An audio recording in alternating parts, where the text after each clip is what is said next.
Hello friends, welcome to my YouTube channel. ಎಲ್ಲರೂ ಹೇಗಿದ್ದೀರಾ? ಇವತ್ತು ನಾನು ಸ್ಪೆಷಲ್ ಆಗಿ ವಿಡಿಯೋ ಮಾಡಿದ್ದೀನಿ. ಏನು ಅಂತ ಹೇಳಿದ್ರೆ, ಹುತ್ರಿ ಹಬ್ಬ ಸೆಲೆಬ್ರೇಟ್ ಮಾಡಲಿಕ್ಕೆ ಅಂತ ಊರಿಗೆ ಹೋಗಿದ್ವಿ. ಅಂದರೆ ಹುತ್ರಿ ಹಬ್ಬ ಮುಗಿದು 2 days ಆಗಿತ್ತು.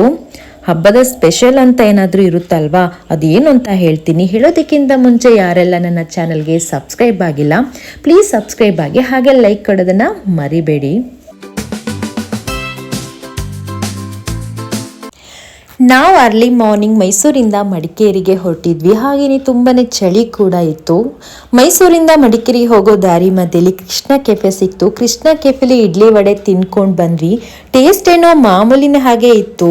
ಬಿಲ್ ನೋಡಿದ್ರೆ ಶಾಕ್ ಆಗೋಯ್ತು. 3 ಪ್ಲೇಟಿಗೆ ಇಷ್ಟ ಆಗೋಯ್ತಾ ಅಂತ ಹೇಳಿ. ಇನ್ನೇನು ಮನೇಲಿ ನಮ್ಮ ಅಮ್ಮ ನಾವು ಬರ್ತೀವಿ ಅಂತ ಹೇಳಿ ಸ್ಪೆಷಲ್ ಮಾಡಿರ್ತಾರೆ ಅಂತ ಗೊತ್ತಿತ್ತು. ತಿಂದಿರುವ ಇಡ್ಲಿ ವಡೆನ ಮರೆತು ಕಾರಲ್ಲಿ ನಿಧಾನಕ್ಕೆ ಬಂದ್ವಿ.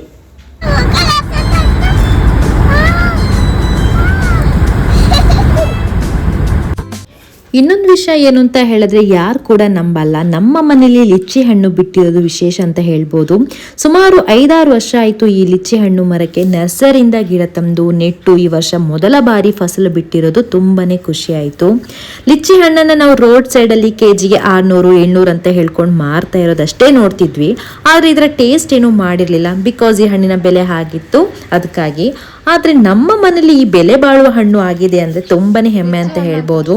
ನಮ್ಮ ಕೂರ್ಗಲ್ಲೂ ಬೆಳೆಬಹುದು ಈ ಲಿಚ್ಚಿ ಹಣ್ಣನ್ನು ಅಂತ ಹೇಳಿ ನನಗೆ ಗೊತ್ತಾಯಿತು. ಮತ್ತು ಈ ಹಣ್ಣು ಆರೋಗ್ಯ ದೃಷ್ಟಿಯಲ್ಲಿ ನೋಡಿದ್ರೆ ತುಂಬಾ ಯೂಸ್ಫುಲ್ ಇದೆ. ನಾವು ಜ್ಯೂಸ್ ಕೂಡ ಮಾಡಿದ್ವಿ, ಇನ್ನೂ ಸಖತ್ತಾಗಿತ್ತು. ಈ ಹಣ್ಣಿನ ಬಗ್ಗೆ ಏನೆಲ್ಲ ಹೇಳ್ತಾರೆ ಅಂತ ನೋಡೋಣ ಬನ್ನಿ. ಓಪನ್ ಮಾಡು ನೋಡಿ. ಲಿಚ್ಚಿ ಅಂದ್ರೆ ಹಿಂಗಿರುತ್ತೆ. ನಮ್ಮ ಮನೇಲೆ ನಾವೇ ಬೆಳೆಸಿರೋದು. ಎಷ್ಟು ವರ್ಷ ಆಯ್ತಪ್ಪ ಮರಕ್ಕೆ? 10-4-5 ಅಷ್ಟೇ. 4 to 5 years ಆಗಿರುತ್ತೆ. ಕನ್ನಡದಲ್ಲಿ ಹೇಳಿದ್ರು ತಾನೆ. ಅದೇ 10 ಅಂತೀನಿ, 4-5 ವರ್ಷ.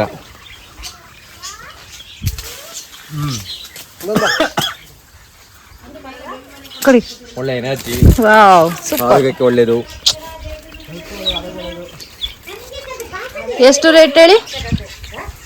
ಜ್ಯೂಸ್ ಮಾಡಿ ಕುಡಿದ್ರೆ ಚೆನ್ನಾಗಿರುತ್ತೆ, ಒಳ್ಳೆ ಎನರ್ಜಿ. ನಿಜ ಹೇಳಬೇಕು ಅಂತ ಹೇಳ್ತಾರೆ, ಲಿಚ್ಚಿ ಹಣ್ಣು ಅಂದರೆ ಕೆಲವ್ರಿಗೆ ಏನು ಅಂತಲೇ ಗೊತ್ತಿಲ್ಲ. ನಾನು ಜಸ್ಟ್ ಮೊಬೈಲಲ್ಲಿ ನೋಡಿದ್ದೆ, ಆದರೆ ಟೇಸ್ಟ್ ಮಾಡಿರೋದು ಇದೇ ಫಸ್ಟ್ ಟೈಮ್.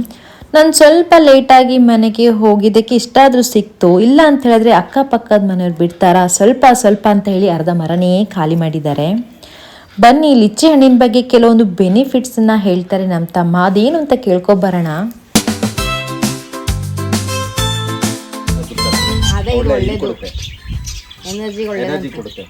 ಈಗ ಎನರ್ಜಿ ಕೊಡ್ತಾ?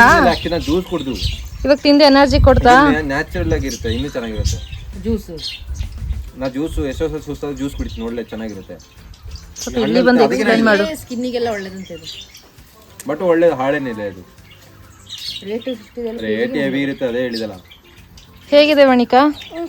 ಹೆಂಗಿದೆ ಹೇಳು, ಇಲ್ಲಿ ನೋಡಿ ಹೇಳು. ಹಿಂಗೆ ಬೀಜ ತಿನ್ಬೇಡ. ಬಟ್ ಕಾಸ್ಟ್ಲಿ ಬಂದ್ಬಿಟ್ಟಿದೆ ರೆಡ್ ಕಲರ್. ನೋಡಿ ನೋಡಿದ್ಯಾ?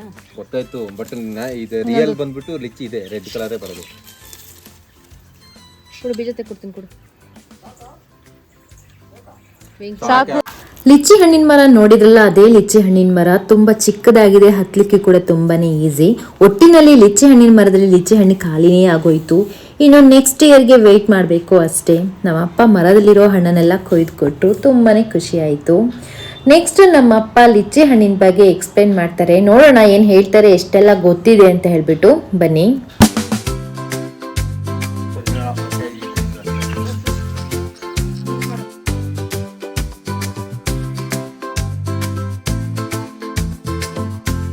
ನಮ್ಮಪ್ಪ ಲಿಚ್ಚಿ ಹಣ್ಣು ಬಗ್ಗೆ ಎಕ್ಸ್ಪ್ಲೈನ್ ಮಾಡ್ತಾರೆ. ಮರಕ್ಕೆ ಎಷ್ಟು ವರ್ಷ ಆಯ್ತು ಅಂತ.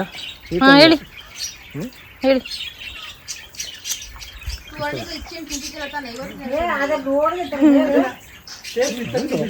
ನಾವೀಗ ಮಾಡ್ಕೊಂಡ್ ಬರ್ತಿರಲ್ಲ ಮನೆ ಅದು ತಗೊಂಡು ಗಿಡ ಹೆಚ್ಚು ಕಮ್ಮಿ 4-5-6 ವರ್ಷ ಆಗಿರೋದು.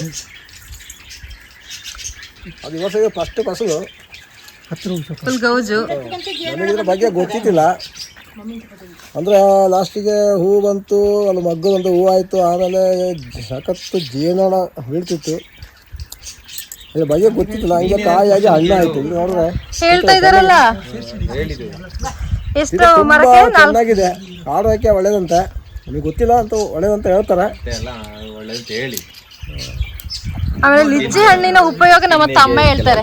ಲಿಚ್ಚಿ ಹಣ್ಣಿನ ಉಪಯೋಗ ತಮ್ಮ ಹತ್ರ ಈಗ ತಮ್ಮ ಮೊಬೈಲ್ ನೋಡ್ಬಿಟ್ಟು ಹೇಳ್ತಾರೆ. ಉಪಯೋಗ ಏನಿಲ್ಲ, ಸ್ವಲ್ಪ ಅಂದ್ರೆ ಸ್ಕಿನ್ನಿಗೆಲ್ಲ ಒಳ್ಳೇದಾಗುತ್ತೆ. ಮತ್ತೆ ಏನಾದ್ರು ಫೀವರ್ ಗಿವರ್ ಇದ್ದಾಗ ಸೊ ಅದೇ ಎನರ್ಜಿ, ಸ್ವಲ್ಪ ಎನರ್ಜಿಕ್ ಆಗಿ ಚೆನ್ನಾಗಿರುತ್ತೆ. ಜ್ಯೂಸ್ ಮಾಡಿ ಕುಡಿಬೇಕು. ಮತ್ತೆ ಐಸ್ ಕ್ರೀಮ್ ಒಟ್ಟಿಗೆಲ್ಲ ತಿನ್ಬೋದು. ಮನೇಲೆ ಆರಾಮಾಗಿ ಏನ್ ಬೇಕಾದ್ರೆ ಮಾಡ್ಕೊಂಡು ತಿನ್ಬೋದು. ತಿಂದು ಅದ್ರ ಎಕ್ಸ್ಪೀರಿಯನ್ಸ್ ನೋಡಿ ತಿಂತಾ ಇದಾರಲ್ಲ, ಎಲ್ಲ ತಿಂತಾ ಇದಾರೆ ಚೆನ್ನಾಗಿದೆ, ಕೂಲ್ ಆಗಿ. ಹೇಳಕ್ಕೆ ಏನಿಲ್ಲ, ಎಲ್ಲ ಗೊತ್ತಿದೆ, ಗೊತ್ತಿರೋ ವಿಷಯ ಎಲ್ಲರಿಗೂ ಸಾಧಾರಣ ಗೊತ್ತಿದೆ, ಬಟ್ ಹೇಳಿದೆ ಎಲ್ಲರ ಮನೇಲಿ ಬೆಳೆಯಲ್ಲ, ಬರೋದಿಲ್ಲ. ನೋಡಿ ಲಿಚ್ಚಿ ತಿಂದ್ರೆ ಆತರ ಎನರ್ಜಿ ಎಲ್ಲ ಆಗಿರ್ತಾರೆ. ಲಿಚ್ಚಿ ತಿಂದಾಗ ನೋಡಿ ಈ ತರ ಚಿಕ್ಕ ಮಕ್ಳಿಗೆ ಎನರ್ಜಿ ಬರುತ್ತೆ. ಆಮೇಲೆ ಹಿಂಗೆ ಫ್ರಾಕ್ ತೆಗೆಸ್ಕೊಂಡು ಕುಣಿಬಹುದು. ಅಲ್ಲ ಅಣಿಕಾ, ಡನ್ ಹೇಳು. ಇಲ್ಲಿ ಹಾಯ್ ಹೇಳು. ಹಾಯ್ ಹೇಳ್ದೆ. ಐಡಿಯಾ ಬರ್ತಾಳೆ, ಮತ್ತೆ ಐಡಿಯಾ ಬರ್ತಾಳೆ ಎನರ್ಜಿ ಒಂದು ಹಿಂಗೆ. ನೆಕ್ಸ್ಟ್ ಬಂದು ನಮ್ಮ ಅಮ್ಮನ ಹೂದೋಟ. ಇದ್ರ ಬಗ್ಗೆ ಕೇಳ್ಬೇಕಾ? ಈ ಮುಂಚೆನೆ ವಿಡಿಯೋ ಮಾಡಿ ನಾನು ಹಾಕಿದ್ದೆ. ಮೊದಲಿಗೆ ಮನೆಗೆ ನಾವು ಹೋದಾಗ ಹೂವಿನ ತೋಟ ಫಸ್ಟ್ ನೋಡಬೇಕು, ಆಮೇಲೆ ನಮಗೆ ಮನೆ ಒಳಗಡೆ ಟ್ರೀಟ್ ಮಾಡ್ತಾರೆ. ಹೂವಿನ ತೋಟ ಹೇಗಿದೆ, ಚೆನ್ನಾಗಿದೆ ಅಂತ ಹೇಳುವವರೆಗೂ ಕೂಡ ನಮ್ಮಮ್ಮ ಬಿಡಲ್ಲ. ಒಟ್ಟಿನಲ್ಲಿ ಹೇಳಬೇಕು ಅಂತಂದರೆ ಸೂಪರ್ ಆಗಿರುತ್ತೆ ನಮ್ಮ ಅಮ್ಮನ ಹೂವಿನ ಗಿಡಗಳು. ಬನ್ನಿ ಏನೆಲ್ಲ ಇದೆ ಅಂತ ಹೇಳ್ಬಿಟ್ಟು ನೋಡೋಣ. ಈ ಸರ ನಾವು ಗೊತ್ತಿಲ್ಲ, ಇದು ಕೋಳಿ ಜುಟ್ಟು ಅಂತ. ಇದನ್ನು ಬೀಜ ಎಲ್ಲಿ ಸಿಕ್ಕಿದೆ ಇವರಿಗೆ ಅಂತ ಹೇಳಿದ್ರೆ, ಇದು ಮೈಸೂರು ಯೂನಿವರ್ಸಿಟಿ ಹೊರಗಡೆ ಕುವೆಂಪು ಸ್ಟ್ಯಾಚ್ಯೂ ಇದೆ. ಕುವೆಂಪು ಸ್ಟ್ಯಾಚ್ಯೂ ಹತ್ರ ಡೈಲಿ ಬೆಳಿಗ್ಗೆ ವಾಕಿಂಗ್ ಹೋಗಿ ಅಲ್ಲಿ ಕದ್ದಿದ್ದು ಹೂವನ್ನ ಕದ್ದು ಅಲ್ಲಿ ಬೀಜ ತಂದು ಮನೇಲಿ ಬೀಜ ಮಾಡಿ ಅಲ್ಲಿ ಗಿಡ ಮಾಡಿ ಮತ್ತೆ ಪುನಃ ಅಮ್ಮನ ಮನೆಗೆ ತಂದು ಕೊಟ್ಟು ಈಗ ಅಲ್ಲಿ ಹೂವಾಗಿದೆ ನೋಡಿ. ಸೆಕೆಂಡ್ ಟ್ರಿಪ್ ಕದಿಯೋದ್ರಲ್ಲಿ ಫೇಮಸ್ ಇದ್ದಾರೆ ಇವರು. ಇವರಲ್ಲ, ಮಾಡ್ತೀವಿ ವಿಡಿಯೋ ಮಾಡ್ತಿರೋರು. ನಿತ್ತವರು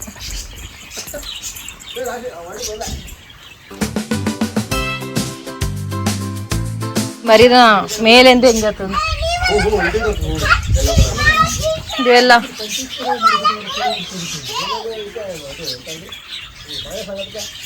ವರ್ಣಿಕಾ ಇದು ಯಾವ್ದು ಈ ಹೂವೆಲ್ಲ? ನಿಂದಲ್ಲನೇ, ಇದು ಯಾರ್ದು ಹೂ ಗಿಡ?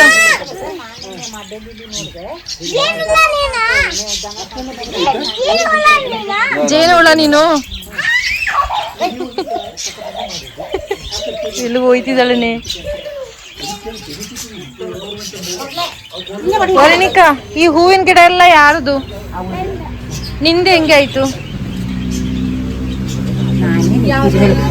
ಯಾವ ಸ್ಟೈಲು ವರ್ಣಿಕಾ? ನೀನೇ ನೆಟ್ಟಿದ್ದ? ಹಾ ಸರಿ ಬಿಡು.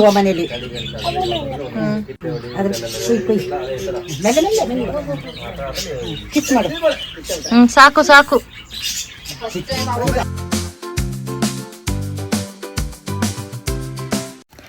ಇನ್ನು ಕೊನೆಯಲ್ಲಿ ಸ್ಪೆಷಲ್ ಏನು ಅಂತ ಹೇಳಿದ್ರೆ ಹುತ್ರಿ ಹಬ್ಬದ ಸ್ಪೆಷಲು. ನಾವು ಹುತ್ರಿ ಹಬ್ಬದ ಮಾರನೇ ದಿವಸ ಬಂದಿರೋದು. ಹುತ್ರಿ ಹಬ್ಬ ಮುಗಿದ್ರು ಹಬ್ಬದ ಸ್ಪೆಷಲ್ ಅಂತ ಅಮ್ಮ ಮಾಡಿದ ತಿಂಡಿ ಇರುತ್ತಲ್ವಾ, ಏನೆಲ್ಲ ಮಾಡಿದಾರಂತ ನೋಡೋಣ ಬನ್ನಿ.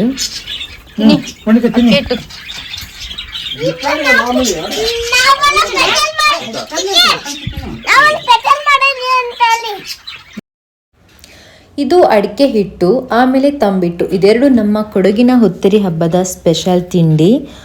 ಇದಲ್ಲದೆ ಬೇರೆ ಸಿಹಿ ತಿಂಡಿಗಳನ್ನ ಮಾಡ್ತಾರೆ, ಖಾರ ತಿಂಡಿಗಳನ್ನ ಕೂಡ ಮಾಡ್ತಾರೆ. ನಮ್ಮಮ್ಮ ವಡೆ, ಈರುಳ್ಳಿ ಬಜ್ಜಿ, ಆಮೇಲೆ ಬಾಳೆಹಣ್ಣಿನಲ್ಲಿ ಬನ್ಸ್ ಇದೇನೋ ಮಾಡಿದ್ರು. ಎಲ್ಲನೂ ಚೆನ್ನಾಗೇ ಇತ್ತು. ಇದಿಷ್ಟು ನಮ್ಮ ಅಮ್ಮನ ಮನೆಯಲ್ಲಿ ಕಾಲ ಕಳೆದಿರುವ ವಿಡಿಯೋ. ನನಗೆ ತುಂಬಾ ಖುಷಿ ಆಯಿತು. ಅಷ್ಟೇ ಮನೆಯಿಂದ ವಾಪಸ್ ಬರುವಾಗ ದುಃಖನೂ ಆಯಿತು. ಏನೇ ಆಗಲಿ ಎಲ್ಲರೂ ಸಂತೋಷವಾಗಿ ಆರೋಗ್ಯವಾಗಿರಲಿ ಅಂತ ಹಾರೈಸ್ತೀನಿ. ನಿಮಗೆ ನನ್ನ ವಿಡಿಯೋ ಇಷ್ಟ ಆಗಿದೆ ಅಂತ ಅಂದ್ಕೊತೀನಿ. ಇಷ್ಟ ಆದಲ್ಲಿ ಪ್ಲೀಸ್ ಲೈಕ್ ಮಾಡಿ, ಹಾಗೆ ಸಬ್ಸ್ಕ್ರೈಬ್ ಆಗೋದನ್ನು ಮರಿಬೇಡಿ. ನಾನು ನೆಕ್ಸ್ಟ್ ವಿಡಿಯೋದಲ್ಲಿ ಭೇಟಿ ಆಗ್ತೀನಿ. Okay friends.